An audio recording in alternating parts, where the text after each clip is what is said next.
Hi, I'm Alex, and today I'm at the racetrack. You know, I'm sort of a habitual bettor. I still have to win anything, but I'm close to it, I can just feel it. Yep, that's me. And this is my life as a guy in crippling financial debt. I wake up, I doom scroll, I give up my soul, it's a laid back life. That is, as long as nobody snitches. FBI, open up!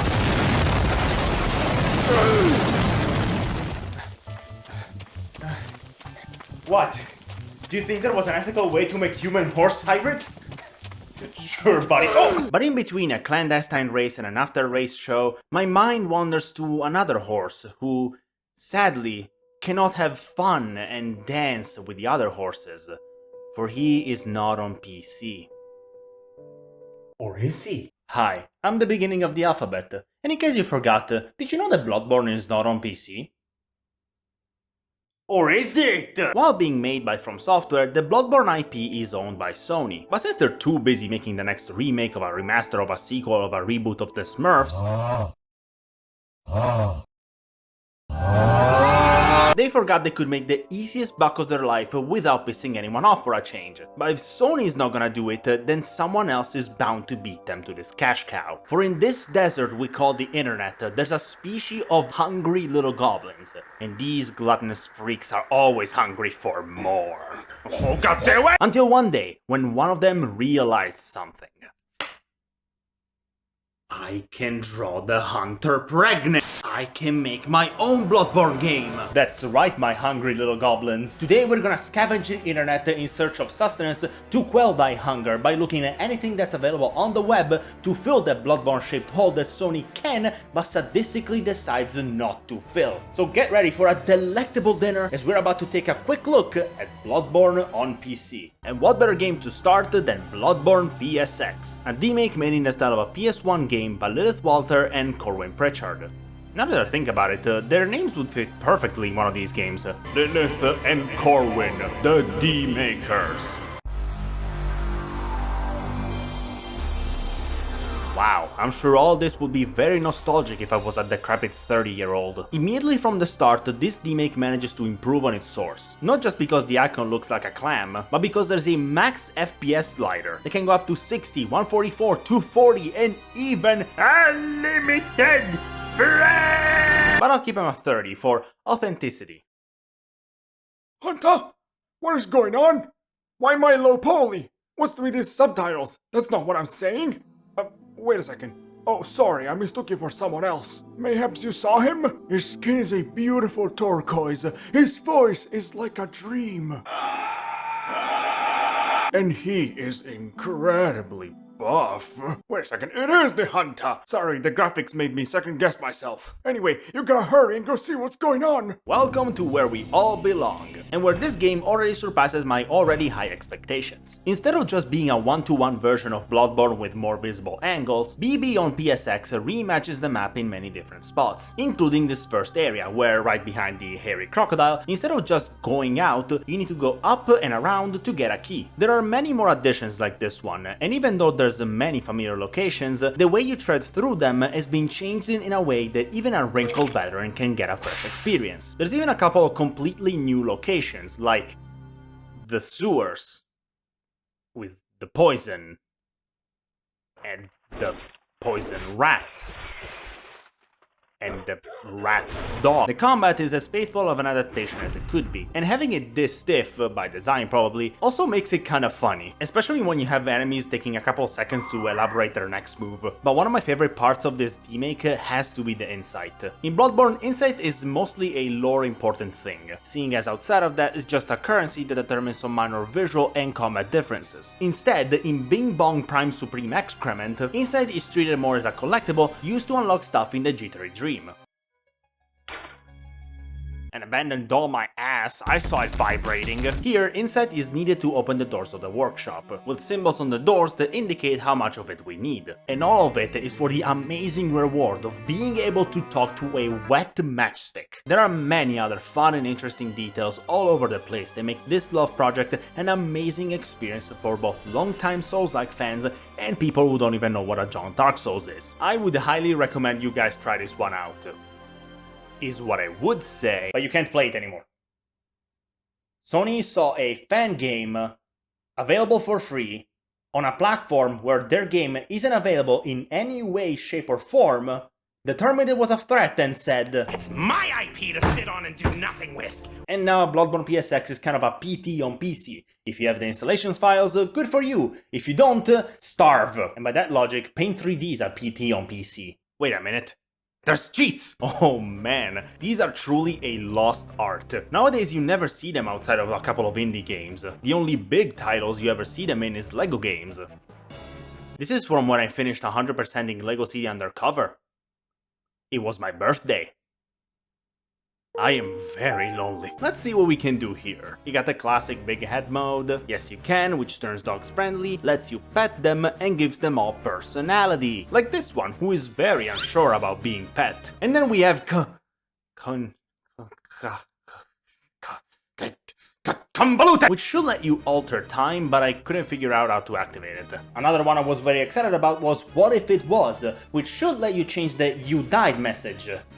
But this too wouldn't work. And there I was thinking I could finally use my collection of Dark Souls reaction images, like rights removed and threw up and PP yoinked. This demake was originally downloadable from itch.io, and since we're already here, we might as well take a look at some other of the many Bloodborne-inspired creations on the site, such as Yarntown, another demake, this time made in 2D in a style similar to that of a Zelda dungeon by Max Mraz, which I think is a name more fitting for an Armored Core character. Overall, I don't have much to say about this game. It's a 2D rendition of Central Yarnum, made with invisible bullets, no invisibility frames, the ability to roll on ladders, and nah, I can't wait to see what's up next. This is the scariest thing any Souls game has ever shown me. A regular human person. This is the end, but thanks for playing. Dev me want more game. This is the end. You lie! You're a liar! I know you're hiding something back there. I need to see Cathedral War for the 17th time! Overall, this is a small but very enjoyable game with a great art style. And most impressively, this is the result of 1 month of development. So if this is the result of a single, casual, unpaid month of work, just imagine what these creatures can do if you give them 2 pennies and a peanut. I am genuinely looking forward to trying other games made by Max at Moth Atlas. Wait. Moth? No. No. Please don't hurt me. Worry not, child, for I am here to deliver extraordinary experiences only indie game can offer. I need an adult. But we can't stop here. There's so much more to see on the itch. There is Bloodborne PC Edition, a game made by the BBC, and one that I couldn't play because I don't have anything to open RAR files. A Bloodborne fan game called Bloodborne Fan Game, a story-focused experience set way before the events of the original game that I thought I could have dedicated a segment to. And then it ended in 10 minutes.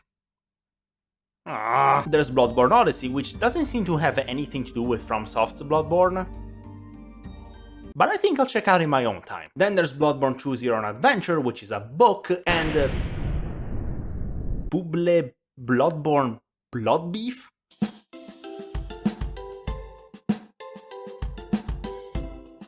The Witcher 3 who? Where was this at the 2015 Game Awards? Huh, Joff? So if you have an itch for some Bloodborne stuff of various quality, itch.io is the perfect place to start looking. But I want to see if I can find something beefier. So let's see what I can find in some other websites. First and most obvious is Steam. I don't think I'll find anything here. It's not really the place for the stuff I'm looking for. What is that? Maybe Epic Games? I don't think I'll find anything here either. It's just an inferior Steam with free games. Well, if it wasn't for those free games, I wouldn't have found my favorite game of all time, Raw Men. You know, Raw Men, the radical multiplayer arena shooter. What else would I be talking about? There's not much else. The only place I can think of is Roblox. No, please don't close the video. Let me think. We could look at the Origin. Actually, let me make an account. My name is Bloodborne. So this is Roblox. It's like itch, but with way too big of an age gap between users. And since I'm here, I might as well try the viral sensation of Doors, the game where you door. Ah! What was that? Oh, hello. It's you. Well, yeah, the video's been going for 10 minutes now. Were you not paying attention? You died to who you called Rush. Big time. You know, maybe I'm being a little too negative. Let's look for Bloodborne experiences, as this game calls them. Huh, look at all this stuff. I'm sure we can find a hidden gem in here. Let's try... Bloodborne 2.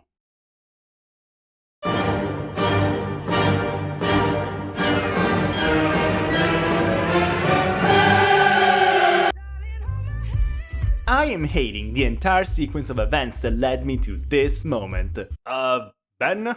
Yes. Am I in hell? Yes. Is this my punishment for downloading this game? Yes. Okay, this was a start. I'm sure there's something else less disturbing. Let's see. There's Bloodborne Remastered, which is a dance floor? Oh, I died? No, yeah, I deserve that. There's a couple of what I can only describe as concepts of a game. These have so much content in them. Is that when I put it with the pictures in the launch edition of Elden Ring? Hi, I'm a loading screen. What about Bloodborne testing? Oh, that's Maria. Did I just find the hidden gem I was looking for? I have a weapon, I can roll, and we have a whole 2 rooms to explore. What do I do? Oh my god, it's a guy! Do I fight him? Take this! He left. You know what, good call. Well, Roblox, you weren't wrong. This whole thing sure was an experience. The best thing I could find was Bloodborne testing. Again. But old. The first 2 rooms are the same, but you can go downstairs to the outside world.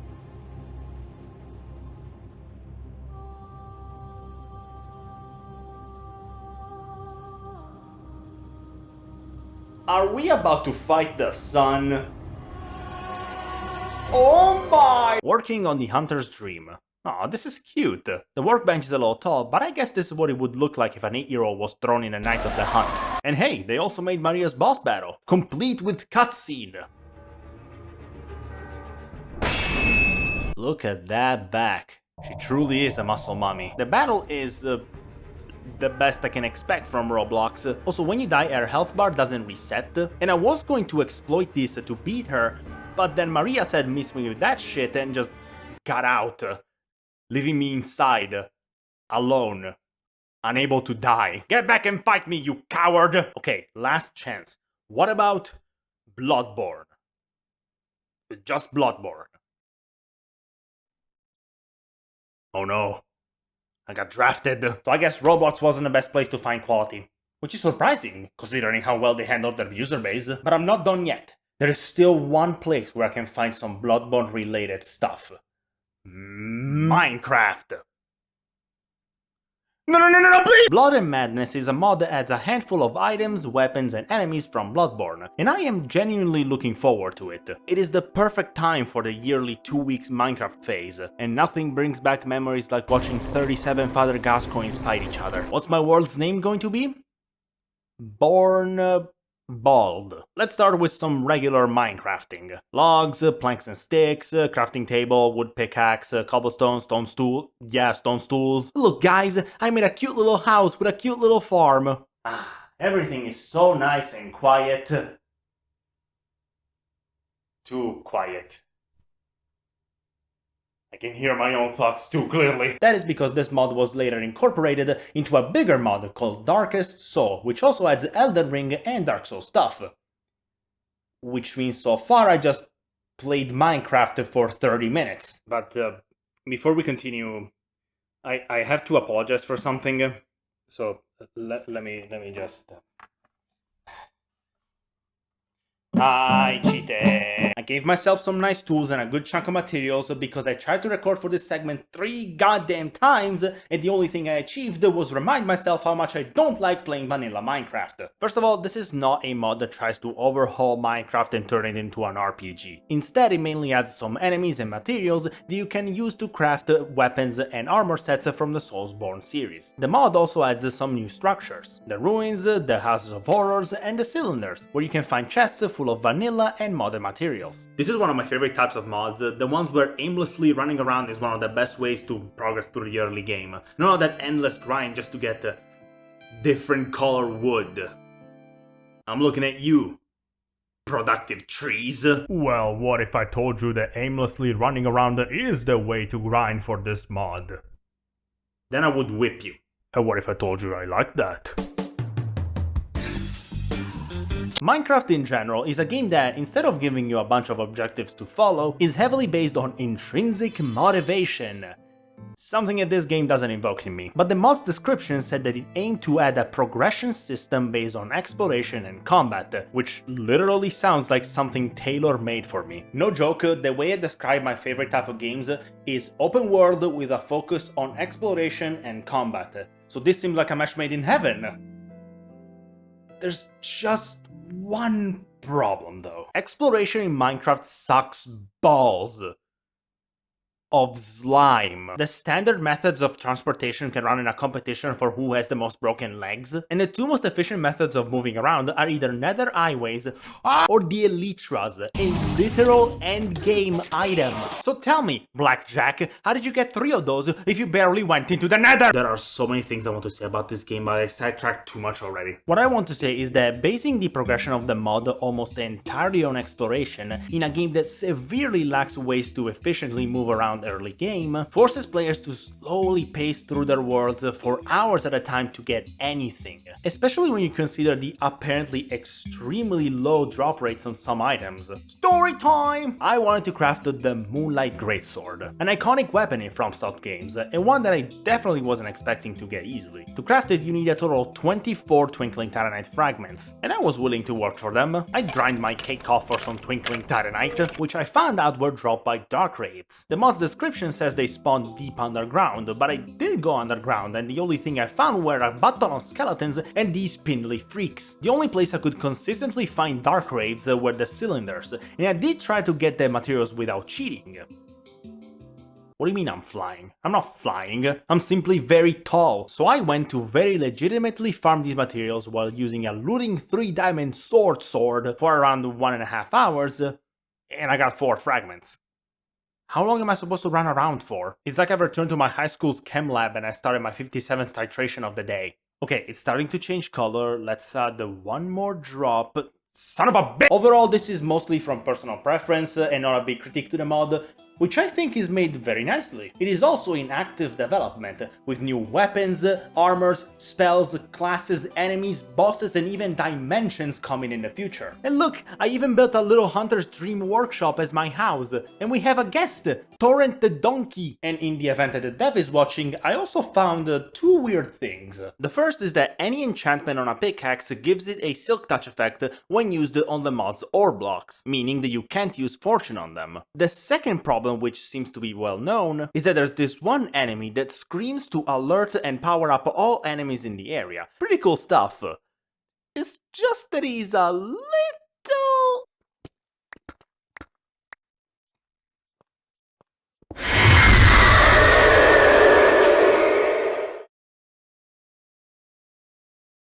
Oh my god.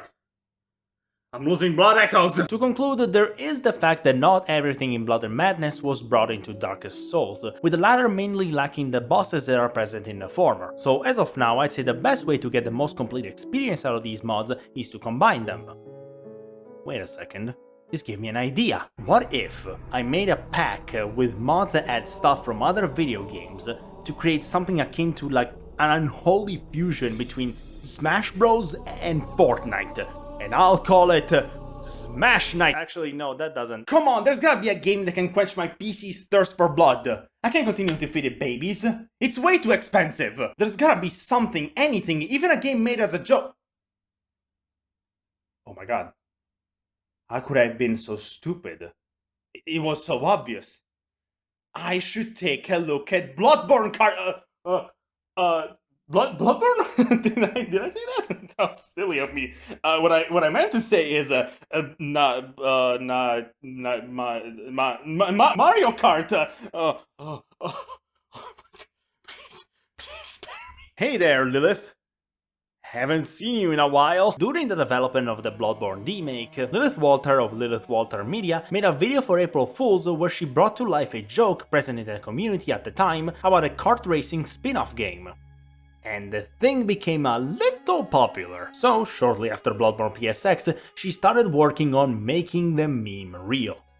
But then Sony saw people having fun and said, "It's my IP!" And so all direct references to Bloodborne were to be removed, including the name, which became Nightmare Kart. And I am eager to eloquently review this title using my past experience in kart racing games, which include Mario Kart Wii, Mario Kart 7, a single racing Mario Kart 8, and Madagascar karts. So what's the story here? You are a beast hunter who was brought here to race in a peculiar tournament on cars that, according to the ancient scriptures of the Steam info page, are made of copper and steam.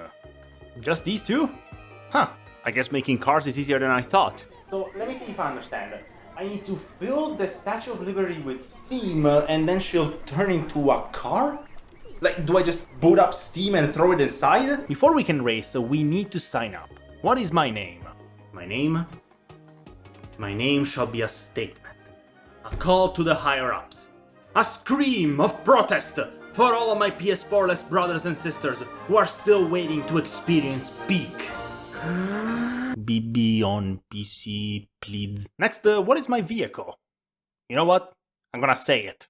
Society started to fall when we allowed motorcycles in kart races. This is Nightmare Kart, not Nightmare Told Half About Kart. Wait, Mario Kart Wii is the first Mario Kart game with motorcycles. It came out in 2008, which is the same year as the global financial crisis. And we are off! So, how does Nightmare Kart differentiate itself from every other racing game? First of all, health and stamina. The first just determines how many hits you can take from other racers before you... And the consequence is similar to falling off the map, but much more severe. This is also something that the developer herself talked about, how an HP bar completely changes the feel of this kind of game, and how it makes players feel more fragile and afraid of dying. Nightmare Kart is a PSA for drunk driving. The stamina is much simpler. You consume it to use power-ups and boost, but it is strangely not needed to flip around a copper brick. To boost, you also need to consume ether vials, which can be gained by drifting and power braking. Coming back to the power-ups, their variety is impressive, and other than to disrupt other racers, the weapons can also be used to slaughter the local fauna. Let me check something real quick. Yep, it's that. Legally, it's questionable. Morally, disgusting. Mechanically, it's recommended, because defeating enemies gives you blood droplets, which increase your max speed when not boosting. So you're essentially encouraged to call every badger you come across. Also, for all the indie game devs out there, if your tutorials aren't like this one but are just a series of text boxes and forced actions, I'm coming to cut your arms off. I have to once again remind you that I'm an expert on games about the short cars going fast. I mean, look at this breathtaking display. I did it. But even with all this experience, I never played one of these games that have a campaign. And now I know why people can't stop glazing Mario Kart DS. The campaign includes a total of 18 levels with 3 different game modes: regular races, team battles, and boss battles. All these levels are set in unique locations, and beating them will award you with new playable characters and vehicles, meaning that you can run on a wheelchair, a stretcher, and a cow-sized pig. Also, the entire campaign is sprinkled with a multitude of references. Just go out and win a few races, and it'll all be over before you know it. I think we found Premium Peak. No, not that big. Go away, aggressive crab. Oh wait, no, I'm sorry. Overall, this is a must-play game. Everything from the gameplay, the characters, the presentation is great. Even the music, especially the victory music, which sounds like something I would hear while flying through Woohoo Island. What are you talking about? I'm not writing this as an excuse to play on my DS, shut up! I want to show as little as possible of this game because I want you guys to play it. And if you have any average PC, then you don't have any excuse, because this game is available on Steam for CZM. Completely zero monies. And better yet, they announced that a new expansion is coming in the future, with new cards, new characters, new power-ups, and even a new mini-campaign. And don't forget, you can even go on free play and challenge your friends. Oh boy! Lo sapevate che le eruzioni vulcaniche avvengono quando nel cazzo di magma presente sotto la crosta terrestre aumenta la pressione? Ebbene sì, il magma trova un punto debole nel terreno fuoriuscendo sotto forma di cazzutissima lava. Great, this is going in the video. To do multiplayer in this game, you need to use Steam's remote play feature, which kinda lets you emulate a couch co-op experience. Wanna know how it went for us? Forest. We're gonna start with the longest track. That's so nice! Laps 15. Wait, why can I not? It's not letting me do anything. Do we actually need a controller? I don't have a controller here. I'm trying to fucking play the game. Are you working now? Ho provato un controller ultra tarocco, non ho nemmeno idea se funziona o meno. It's the one they used to drive the fucking submarine. How the fuck Even worse than that. How did you get that? Went to the Titanic. You did it! Yeah. Just got a video on my For You page, hashtag Elden Ring, that says, does your favorite demigod use a butt plug? And? Godric. Can you guys choose? No. I can't see anything. I'm still on Forbidden Forest. I think my internet's just really bad, so I'm not seeing it. Hold on. Oh fucking hell! Oh wait! You can see! Oh! E non ti fa muovere. Oh, who moved it? Me. God damn it! Why are you on my fucking thing? Okay. Snake ball! Oh no! I can't. Oh god. Is it lagging a lot? Uh-oh. Oh, it's split screen! I don't know. I don't know the controls. Ah, God! Which Herman am I? I cannot go backwards! Move! I'm going the wrong way. You're going Help? What? How do I go backwards? Dude, I can see stuff. There's frames. I'm improvising like crazy. Oh my god, no! I'm gonna reach him. Save me. No, I'm connecting to the LAN. Hold on. Oh, We're all behind. Like, we're all at the end. speak for yourself! That, but like, oh, my game's frozen. I fell in a hole. Oof. I think I turned around. What is happening? Guys, I finished the race!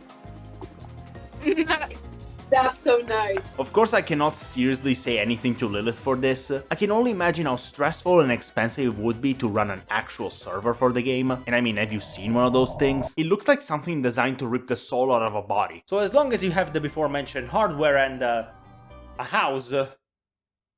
sorry, homeless people. You can play this game with your homies like in the good old days. And then kiss your homies like in the good old days. And I think we can stop here for this quick journey in the wonderful world of the gremlin game developers that inhabit the Bloodborne part of the World Wide Web. In the next episode, David Attenborough will join us to discover the radioactive ecosystems of TikTok Live. Ice cream so good. It was you, Max, Pop, amazing. What am I looking at? I'm sorry, Mr. Attenborough. Never talk to me again. Okay. While no substitute can truly fulfill the desire for a true PC port, if you want to experience Bloodborne on your personal contraption, the internet is positively filled with a wide variety of experiences, some better than others, but with definitely many that are well worth trying. And hey, I can't complain much when I didn't spend a single cent for any of these games. And even if they did put a price tag in their games, we can't really blame them. I mean, we do all need to, you know, eat. Oh. If nothing else, I think the quick collection of games we looked at today is a great show of people's immense creativity, skills, and passion, and it kinda shows what it means to be an artist. Yes, I know I'm stretching it a bit, but hear me out. All of these devs put their time, skills, and effort into a project and ultimately gave it to the public expecting no compensation. And I think that is beautiful, because I think that art isn't something that you can truly put a price on. I mean, we kinda need to. Again, artists do need to eat, but in itself, I see art as the result of a curiosity that turns into an interest and eventually into a passion. The artist's work is shaped by their life and experiences, and it's the result of days, weeks, months, sometimes even years of trying and failing. Oh boy, the failing! But eventually, by putting in the effort and learning from those mistakes, an artist can create something that is truly theirs. Because ultimately, art is a representation of its creator. And it's not just the final result, but the entire journey that led up to it. And having the ability to share every step of this, I think is the most beautiful part. Okay, I reached my monthly quota of brain activity, and for this video, I'd say we close it here. Thank you everybody so much for watching. This time I brought you yet another type of brain rotter, which I hope you all enjoyed. And next time I'll be sure to deliver an even more demented video, so keep those few intact brain cells ready for that one. Also, if you know of any other Bloodborne fan game that I didn't look at in this video, be sure to write them down in the comments. And just to be clear, I want to see Bloodborne fan games. So don't go tell me stuff like Lies of P, because if you do, I'm going to lie my pee on your forehead. Once again, thank you everybody so much for watching. Be sure to interact with the video in any way you can, from liking to subscribing, commenting, sharing, kissing the screen, giving me your cat, sending me $1 million.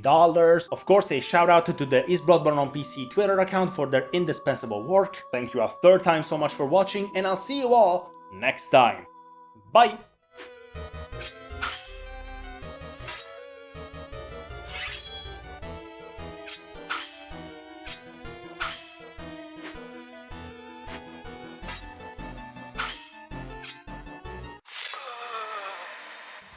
Damn it.